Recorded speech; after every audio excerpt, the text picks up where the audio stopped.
सदस्य श्री उद्धवजी ठाकरे साहेबांना विनंती करतो.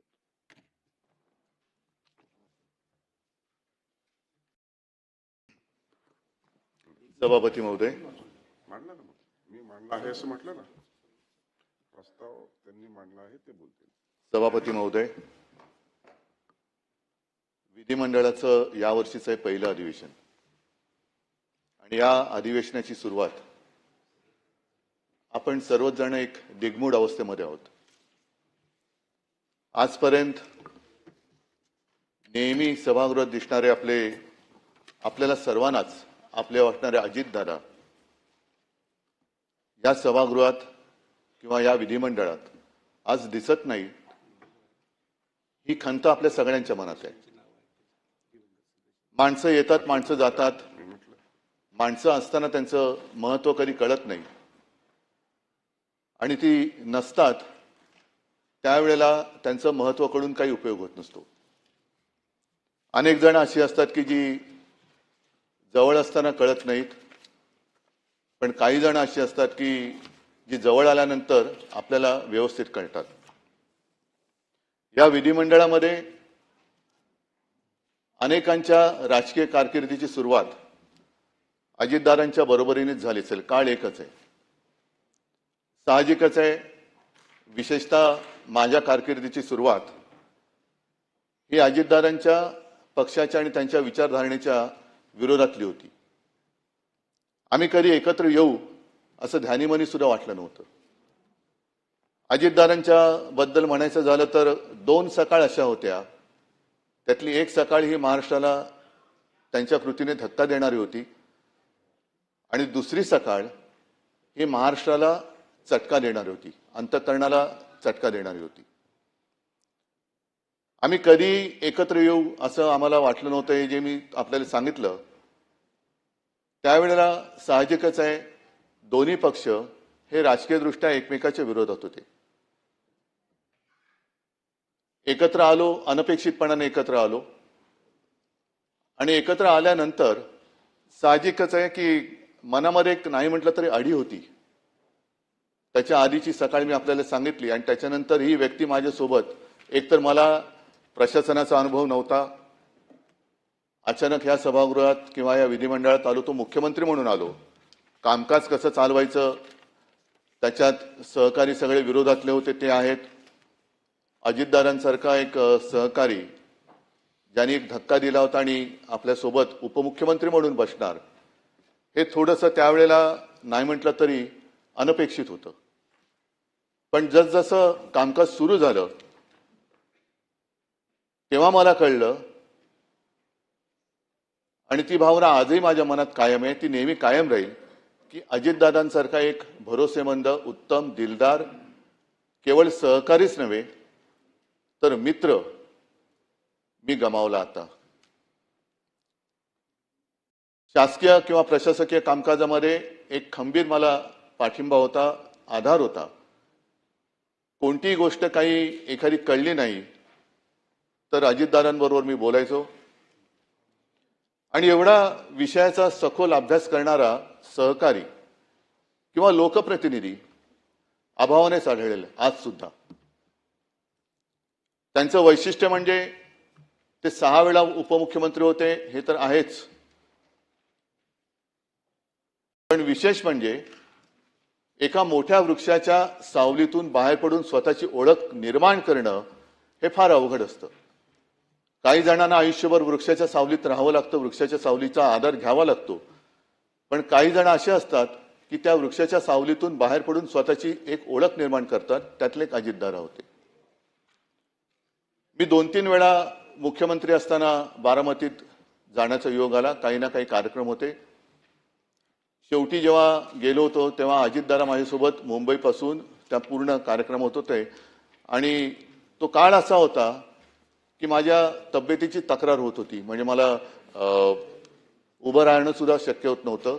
तेव्हा अजितदादा मुद्दामून माझ्यासोबत आले होते आणि संपूर्ण रस्त्याने फिरताना मोठ्या उत्साहात बारामतीचा केलेला कायापालट ते मला दाखवत होते. इकडे पहिलं काय होतं, आता मी काय केलं, आणि हे सगळं बघणं हे अचंबित करणारं होतं. कारण बारामतीत त्याआधी मला तसं जाणं काही झालेलं नव्हतं.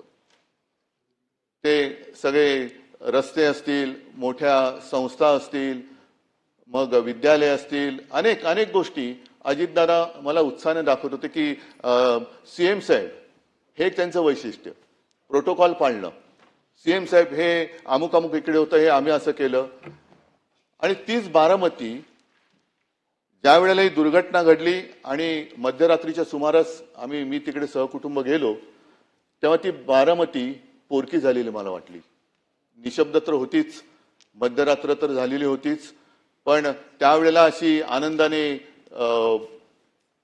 एक भरलेली बारामती पूर्णपणे पोरकी झालेली मला जाणवली.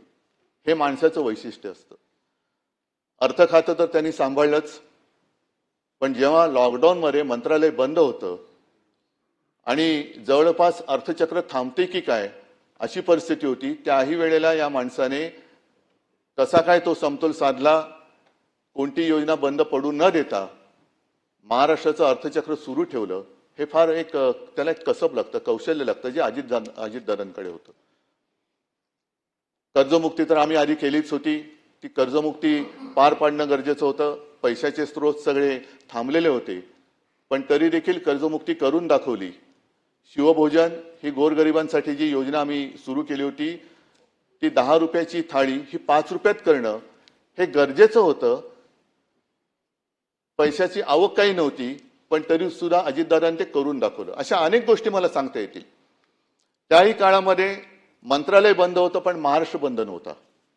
महाराष्ट्र हा चालू होता. त्याचे सगळे कारभार, उद्योग आणि विकास कामं सुद्धा, अगदी शिवसेना प्रमुखांच्या नावाने जो आपण समृद्धी महामार्ग केलाय तो सुद्धा त्यांनी थांबू दिला नव्हता.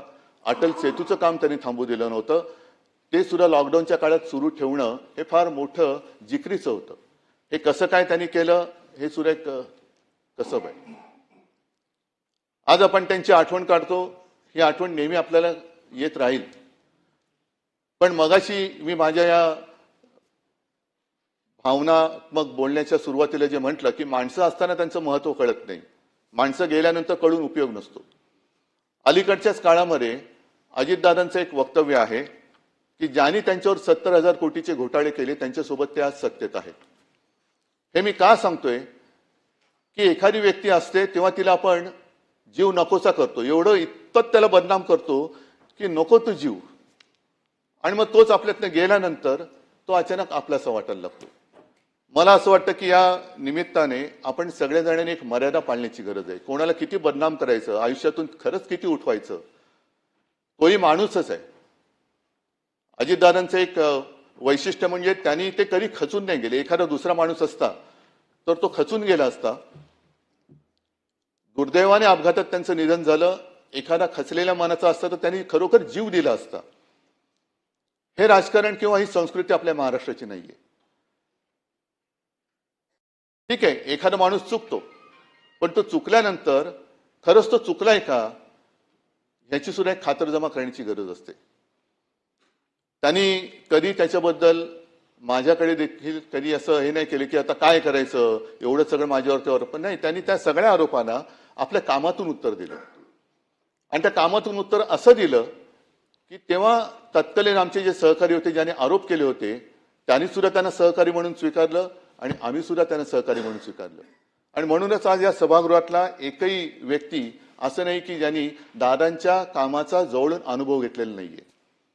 दादांचा स्वभाव असेल, थोडासा तापट असेल, एक तर त्यांच्या आवाजात एक नैसर्गिक भारदस्तपणा होता, त्याच्यामुळे त्यांच्यासमोर अधिकारी सुद्धा थोडेसे असे वचकून असायचे. अनेकदा कळायचंच नाही की हे कौतुक करतायत की दम देत आहेत. पण तो एक दादांचा एक ती शैली होती, दादांची एक लकब होती. बोलताना सुद्धा बिनधास्त बोलायचे. अनेकदा त्यांच्या वक्तव्याने त्यांना अडचणीत आणले हे सुद्धा आपण पाहिलेलं आहे. पण बोलायचं तर बोलायचं, काही काम एखादं करायचं तर बेधडकपणाने करायचं, बेलाशकपणाने करायचं. याचं कारण त्यांच्या मनात कुठे पाप नसायचं. एकदा का मनात पाप नसेल तर आपण केलेल्या कृतीबद्दल पश्चाताप होण्याची भावना त्या व्यक्तीच्या मनात येऊ शकत नाही. आणि दादा मला असं वाटतं त्या व्यक्तीच्या वर्गवारीत येत होते. एकतर त्यांनी, मी तुम्हाला सांगितलं की अत्यंत अडचणीच्या वेळेला महाराष्ट्राचं अर्थखातं सांभाळलं. एक मला कशाचाही अनुभव नसताना माझ्या मंत्रिमंडळात एक उत्तम भरोसेमंद सहकारी म्हणून त्यांनी काम केलं. वेळ म्हणजे कदाचित घड्याळ आणि वेळ म्हणूनच त्यांची ती निशाणी होती की काय कळत नाही. कारण दादा 11 वाजता येणार म्हणजे 11 वाजता बरोबर त्यांची गाडी दारात उभी असलीच पाहिजे. बरं, आल्यानंतर विषय घेऊन यायचे. ते विषय झाल्यानंतर फापट पसारा जास्त न करता काम झालं का बरं सेम साहेब मी निघतो. मंत्रिमंडळात सुद्धा मी प्रत्येक वेळेला बघितलेलं आहे, कागदं असतात पसरलेली, पण दादांच्या समोरचं टेबल हे व्यवस्थित सगळ्या गोष्टी काटकोनात असायच्या. त्यांचं पेन असेल, त्यांचे कागद असतील, हे काटकोनात असायचे. आणि हे मी का सांगतोय आवर्जून, कारण ही सवय शिवसेना प्रमुखांना सुद्धा होती. आणि त्यांच्याबद्दल म्हणजे शिवसेना प्रमुखांबद्दल प्रमोद नवलकर जे बोलले होते ते मला या निमित्ताने आठवते की माणूस कसा शिस्तीचा असतो. तर म्हणजे तुम्हाला असं वाटेल की विषय काय आणि बोलतायत काय, पण काटकोनामध्ये सगळ्या गोष्टी असणं, सगळ्या गोष्टी स्वच्छ पाहिजे. एखादी गोष्ट जरा तिरकी तारपी असली का ते व्यवस्थित लावली गेली पाहिजे. ही एकदा शिस्त लागली का मग कारभार सुद्धा त्या शिस्तीने केला जातो. आपण जर का सगळं काही पसरलेलं आहे, मग कुठला कागद कुठे गेलेला आहे, कशाचा कशाला पायकोस कोणामध्ये नाही, तर कामकाज सुद्धा तसं होऊ शकत नाही. आज आपण सगळेच जण एका अशा दुःखात आहोत की सगळ्यांनाच असं वाटतंय की आपल्या जवळचं कोणतरी गेलेलं आहे. ही भावना फार थोड्या व्यक्तींच्या बद्दल आपल्या सगळ्यांच्या मनात निर्माण होते. मी तर माझा एक चांगला मित्र गमावला हे तर माझं दुःख आहेच, पण त्याचबरोबरीने महाराष्ट्राने एक उमदं नेतृत्व गमावलंय, हे महाराष्ट्राचं फार मोठं नुकसान आहे. आणि असं का होतं कोणास ठाऊक. गेल्या काही वर्षांमध्ये ज्यांच्याकडनं काही अपेक्षा महाराष्ट्राने केल्या होत्या, मग ते प्रमोद महाजन असतील, गोपीनाथ मुंडे असतील, अगदी आर.आर. आबा असतील आणि आता अजितदादा असतील, की काही करण्याच्या एका पातळीपर्यंत ते जातात काय, महाराष्ट्र त्यांच्याकडनं अपेक्षा करतो काय, आणि अचानक ते आपल्यातून निघून जातात काय. हे दुर्दैव आहे, हे महाराष्ट्राचं दुर्दैव आहे. हे नुकसान, हा दुःखाचा डोंगर केवळ पवार कुटुंबियांवरती नाही तर महाराष्ट्रावरती कोसळलेला आहे. आज त्यांच्या बरोबरीने इतर सुद्धा जे आपले सदस्य होते विधान परिषदेचे, त्या सर्वांचा उल्लेख ह्याच्यामध्ये आहेच. स्वरूपसिंग नाईक आहेत, अशोक मोडक सर, त्याच्यानंतर गंगाधर पटणे, नीला देसाई तर आमच्या पक्षाच्या सदस्य होत्या. त्या सुद्धा महिला आघाडीच्या आमच्या पदाधिकारी होत्या. एक धडपड करणारी माणसं, आपल्याला मिळालेल्या संधीचं सोनं करणारी माणसं, आणि ही अशी माणसं आपल्यातनं अचानकपणाने निघून जातात. त्याच्याबद्दल आज तरी आपल्याकडे दुःख व्यक्त करण्याखेरीज काहीच नाहीये. पण या निमित्ताने मी पुन्हा एकदा आपल्याला सगळ्यांना विनंती करेन की जेव्हा माणसं असतात तेव्हा त्यांच्याशी आपण त्यांचं महत्त्व कळून घेऊन त्यांच्या गुणाचा वापर जर का राज्यासाठी केला गेला तर केवळ आपलंच नव्हे तर महाराष्ट्राचं भलं झाल्याशिवाय राहणार नाही. असो, आज मला तरी असं कधी वाटलं नव्हतं की अजितदादांबद्दल असा प्रस्ताव येईल आणि त्याच्यावरती आपल्याला बोलावं लागेल, हे मनात कधीच आलेलं नव्हतं.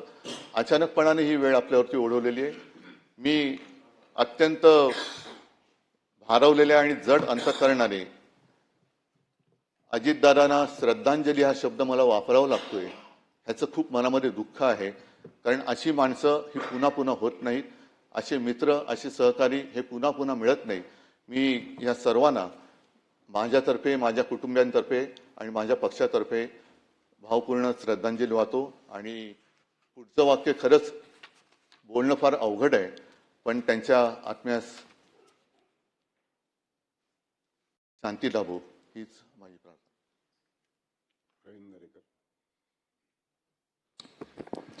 सभापती महोदय, या राज्याचे